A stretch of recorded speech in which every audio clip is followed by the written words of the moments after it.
السلام علیکم ورحمۃ اللہ وبرکاتہ۔ الحمد للہ رب العالمین وصلی اللہ علی نبینا محمد وعلی آلہ وصحبہ وسلم تسلیما کثیرا۔ رب اشرح لی صدری ویسر لی امری واحلل عقدۃ من لسانی یفقہوا قولی۔ سامعین اکرام، من ثمرات التقوی پروگرام کی سیریز کے پہلے ایپیسوڈ میں آپ تمام کا استقبال ہے۔ اس پروگرام میں ہم من ثمرات التقوی نام سے ایک کتاب مشہور عالم دین علامہ شیخ محمد بن صالح عثیمین رحمہ اللہ علیہ نے جو لکھی ہے، جس میں قرآن مجید اور احادیث نبوی صلی اللہ علیہ وسلم کے حوالے سے تقوی کے فوائد شیخ محترم نے بیان کی ہیں۔ انشاءاللہ 22 ایپیسوڈز میں آپ کے سامنے اس سیریز کنکلوڈ کرنے کی ہم کوشش کریں گے۔ 22 ایپیسوڈ اس لیے کیونکہ 22 فوائد شیخ محترم نے اس کتاب میں لکھے ہیں۔ سب سے پہلی بات یہ، تقوی کیا ہے اسے ہم جان لیں۔ قرآن اور سنت میں اللہ عز و جل اور اللہ کے نبی محمد صلی اللہ علیہ وسلم نے انسانوں کو، بالخصوص مسلمانوں کو، تقوی اختیار کرنے کا حکم دیا ہے۔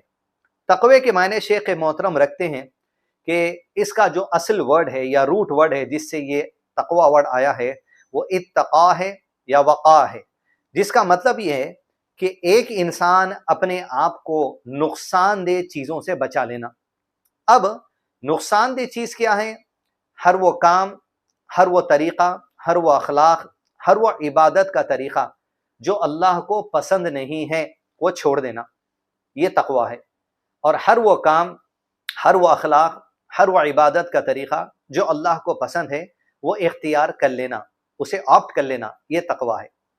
پھر شیخ محترم نے حسن البصری رحم اللہ کا قول نقل کرتے ہوئے اس کتاب میں یہ بھی بیان کیا ہے کہ جہاں حسن البصری رحم اللہ نے کہا تقوی یہ ہے کہ انسان اپنے آپ کو حرام کردہ چیزوں سے بچا لے، اور یہ تقوی اس وقت تک رہتا ہے جب تک کہ انسان حلال کردہ چیزوں کو حرام نہ سمجھ لے۔ بڑی جامع بات حسن البصری رحم اللہ نے کہی ہے، یعنی انسان کے لیے صرف یہ نہیں ہے کہ حرام چیزوں سے بچتے رہیں، بلکہ حلال کو حلال سمجھنا یہ بھی تقوی ہے۔ جب انسان شک و شبہ میں آ کے غیر ضروری کے جو سو ایکسپلینیشنز یا غلط ایکسپلینیشنز کی وجہ سے حلال کو جب حرام سمجھ لے گا، یہ بھی تقوی نہیں ہوتا۔ تقوی یہ ہے کہ حلال پر قائم رہنا اور حرام کو چھوڑ دینا۔ اس کی مثال یہ دی جا سکتی ہے کہ انڈیا میں کچھ مسلمانوں کا مزاج یہ ہے کہ جھینگا یعنی جو سی فوڈ ہے، پرانس، شرمپس جسے کہتے ہیں، اس کو حرام سمجھتے ہیں، جبکہ اللہ تعالیٰ نے سمندر کا سارا گوشت حلال کر دیا ہے۔ تو سی فوڈ میں سے شرمپس کو حرام سمجھ لینا یہ تقوی نہیں ہوتا۔ یہی مثال یہاں پر حسن البصری رحمہ اللہ نے جو ہمارے سامنے رکھی ہے وہ یہ ہے۔ تقوی کے مختصر ڈیفینیشن یہی ہے۔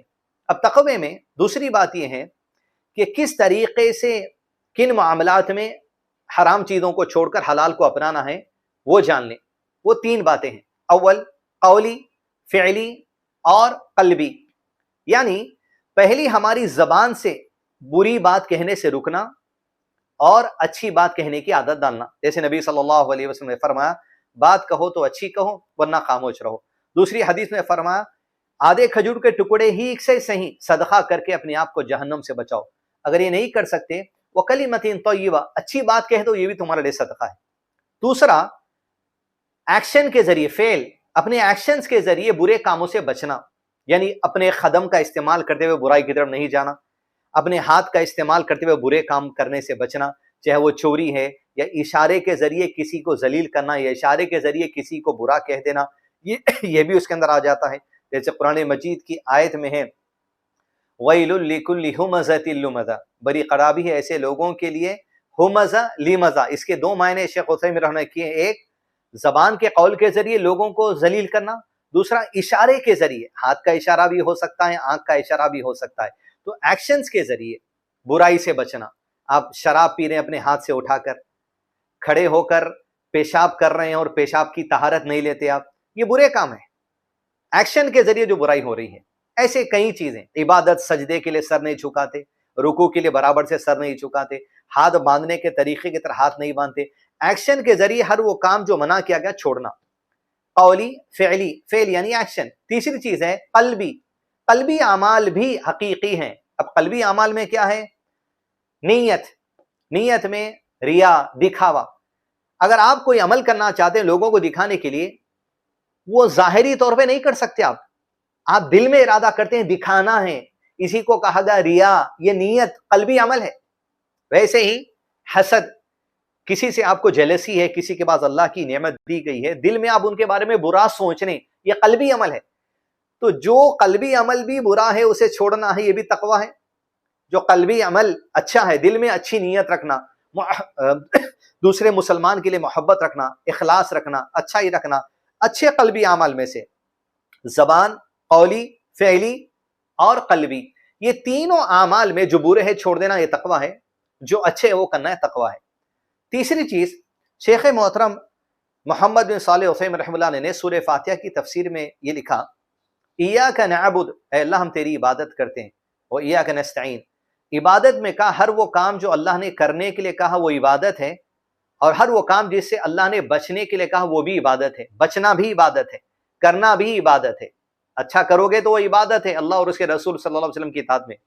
برے سے بچو گے اللہ اور اس کے رسول صلی اللہ علیہ وسلم کی اطاعت میں، تو وہ بھی جو سو بچنا عبادت ہے. تقوی کا ڈیفینیشن اور یہاں عبادت کا ڈیفینیشن دونوں سملر ہیں. یعنی برائی سے بچنا جو اللہ اور اس کے رسول صلی اللہ علیہ وسلم نے کہا یہ تقوی بھی ہے، یہ عبادت بھی ہے. نیک کام کرنا جو اللہ نے کہا، اللہ کے نبی صلی اللہ علیہ وسلم نے کہا، تقوی بھی ہے، عبادت بھی ہے. یہ تین بیسک ایکسپلینیشن کے بعد آئیے من ثمرات التقوی کے پہلے ایپیسوڈ میں پہلی آیت جو شیخ محترم رحمہ اللہ علیہ نے پیش کی ہے، فائدہ تقوی کا کیا ہے بتانے، اس کی طرف چلیں. سورہ طلاق آیت نمبر 4 کو شیخ محترم نے یہاں پر سب سے پہلے فائدے کے طور پہ پیش کیا. اعوذ باللہ من الشیطان الرجیم. ومن یتق اللہ، تقوی کا معنی یہ بھی ہے اللہ سے ڈرنا. ومن یتق اللہ، جو اللہ سے ڈرتا ہے، اللہ کے عذاب سے ڈرتا ہے، اللہ کے وعدوں پر امید رکھ کر نیک اعمال کرتا ہے، برائی کو چھوڑ دیتا ہے، یعنی اللہ کے عذاب سے بچنے کے لیے، قبر کے عذاب سے بچنے، دنیا میں عذاب سے بچنے، آخرت میں عذاب سے بچنے کے لیے. ومن یتق اللہ، جو اللہ سے ڈرتا ہے ظاہر بات ہے وہ نیکی کرے گا، جو اللہ سے ڈرتا ہے ظاہر بات ہے وہ برائی چھوڑ دے گا. اسی کو تقویٰ کہا گیا، یہی عبادت ہے. یجعل لہ من امرہ یسرا، فائدہ بتایا اللہ تعالیٰ نے، اور شیخ محترم نے اسے وعدے کیا ہمارے سامنے کہ جو لوگ تقویٰ اختیار کرتے ہیں اللہ تعالیٰ ان کی زندگی کے معاملات کو آسان فرما دیتا ہے. سبحان اللہ العظیم.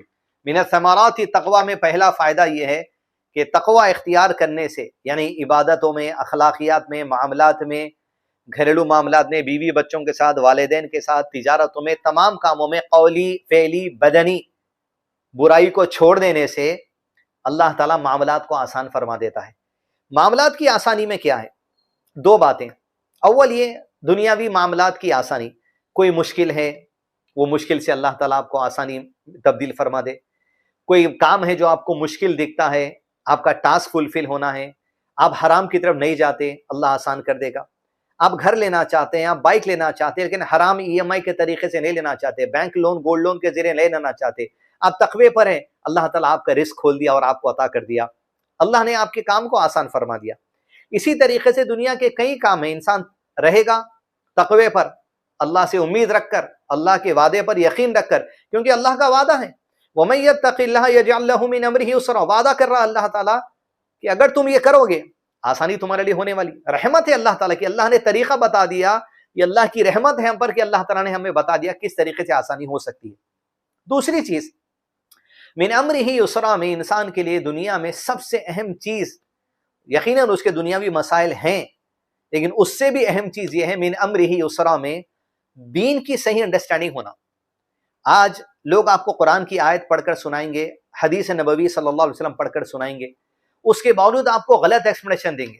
جیسے قرآن مجید سورہ یونس کی آیت لوگ آپ کے سامنے پڑھیں گے، قل بفضل اللہ وبرحمتہ فبذلک فلیفرحوا هو خیر مما یجمعون.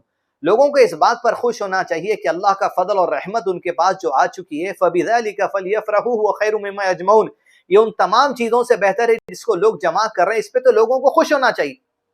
اب اس میں جو لفظ رحمت ہے، اس آیت سے پہلے کی آیت میں قرآن کا ذکر ہو رہا ہے، یہ آیت میں ذکر قرآن کا ہو رہا ہے، یہاں فضل اور رحمت قرآن کو کہا گیا. لیکن وَمَا أَرْسَلْنَاكَ إِلَّا رَحْمَةً لِلْعَالَمِينَ جو آیت نبی صلی اللہ علیہ وسلم کے بارے میں، اس آیت کو اس آیت سے ریلیٹ کر کے بعض لوگ آپ کو کہیں گے اس آیت سے مراد ہے میلاد النبی منانا.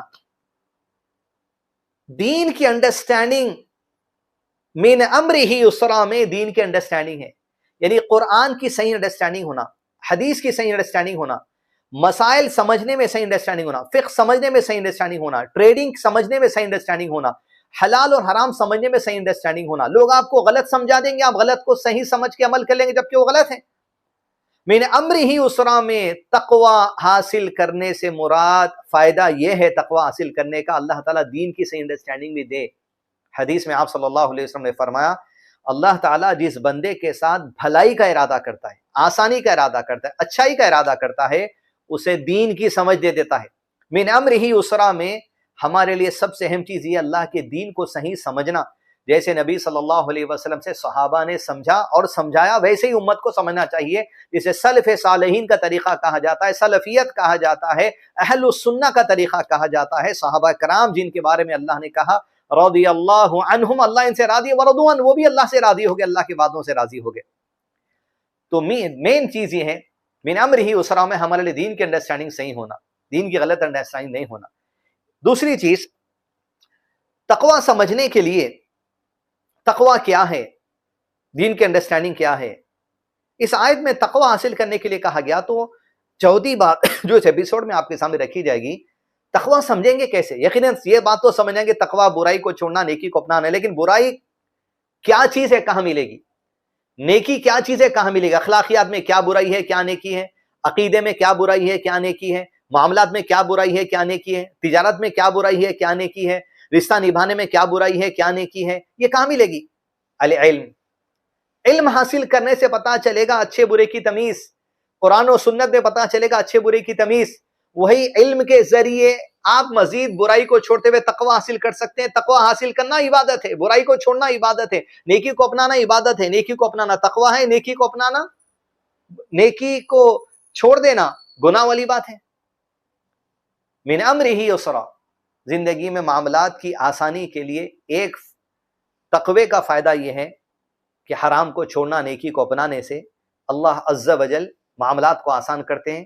بالخصوص ہمیں اللہ سے امید رکھنی چاہیے اللہ تعالیٰ ہمیں دین سیکھنے میں آسانی کر دے، صحیح دین سیکھنے میں آسانی کرے۔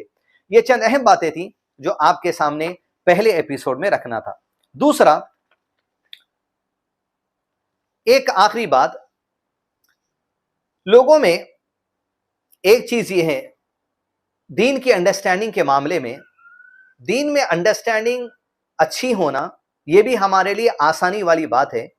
اس کو سمجھنے کی ایک دوسری بات، آپ صلی اللہ علیہ وسلم کی دعا ہے الحمدللہ الذی عافانی مما ابتلاک بہ، کہ آپ صلی اللہ علیہ وسلم کی اس دعا میں یہ بات ہے کہ اللہ تعالیٰ آپ کا شکر ہے، آپ کی حمد اور ثنا ہے، تعریف ہے کہ آپ نے ہمیں اس مصیبت میں نہیں ڈالا جو دوسروں کو ڈالا۔ یہاں بات آئی ہے من امرہ یسرا، آسان ہو جائیں گے معاملات۔ شیخ فوزان اور اہل علم نے یہ بھی کہا کہ جب کسی غلط عقیدے والے مسلمان کو آپ دیکھو، اس کا عقیدہ غلط ہے، دین کی انڈرسٹینڈنگ غلط ہے، اور آپ کی انڈرسٹینڈنگ صحیح ہے قرآن حدیث کے مطابق، تو آپ یہ دعا پڑھو الحمدللہ الذی عافانی مما ابتلاک بہ، اللہ تیرا شکر ہے، تیری تعریف ہے، تیری حمد ثنا ہے کہ تو نے اس عقیدے کی بربادی میں مجھے نہیں ڈالا۔ تو اس دعا سے بھی معلوم ہوا من امرہ یسرا میں دین کی انڈرسٹینڈنگ بھی شامل ہے۔ عزیز دوستو، پہلے ایپیسوڈ میں مختصر باتیں جو آپ کے سامنے رکھی گئیں، وہ فائدہ تقوی حاصل کرنے کا یہی ہے، وَمَن يَتَّقِ اللَّهَ يَجْعَل لَّهُ مِنْ أَمْرِهِ يُسْرًا، اللہ مجھے آپ کو ہم تمام کو تقوی حاصل کرنے کی توفیق عطا کرے، اور تقوی کا جو فائدہ، جو برکت ہے، ہمارے معاملات کی آسانی، دین سمجھنے میں آسانی، اللہ تعالیٰ وہ خیر اور اچھائی مجھ کو اور ہم تمام مسلمانوں کو عطا کرے۔ وصلی اللہ علی نبینا محمد وعلی آلہ وصحبہ وسلم تسلیما کثیرا۔ السلام علیکم ورحمۃ اللہ وبرکاتہ۔ صرف 100 روپیز ڈونیشن کے ذریعے آپ کی ایک چھوٹی سی کوشش کئی سارے مسلم لڑکے اور لڑکیوں کے اسکول کی فی پیمنٹ کا انتظام کر سکتی ہے، جہاں وہ دینی اور دنیاوی تعلیم حاصل کر رہے ہیں۔ اور ان بچوں کے والدین نے ہم سے اپیل کی ہے کہ ہم آپ سے ان کے اسکول کی فی پیمنٹ کے لیے اپیل کریں۔ ان والدین نے فی کا کچھ حصہ پیمنٹ کیا ہے، اسکول مینجمنٹ کی جانب سے ان کے لیے کچھ انتظام کیا جاتا ہے، اور بقیہ فی کے لیے آپ سے اپیل کی جا رہی ہے۔ اسکرین پر دیے گئے اسکینر پر پیمنٹ کریں، واٹس ایپ نمبر جو اسکرین پر دیا گیا اس پر آپ پیمنٹ اسکرین شاٹ شیئر کریں، اور رسید بھی حاصل کر سکتے ہیں فی پیمنٹ کی، بھلے 100 روپے ہی کیوں نہ ہو۔ 100 کے علاوہ جو رقم آپ دینا چاہتے ہیں ان بچوں کی فی پیمنٹ کے لیے دے سکتے ہیں۔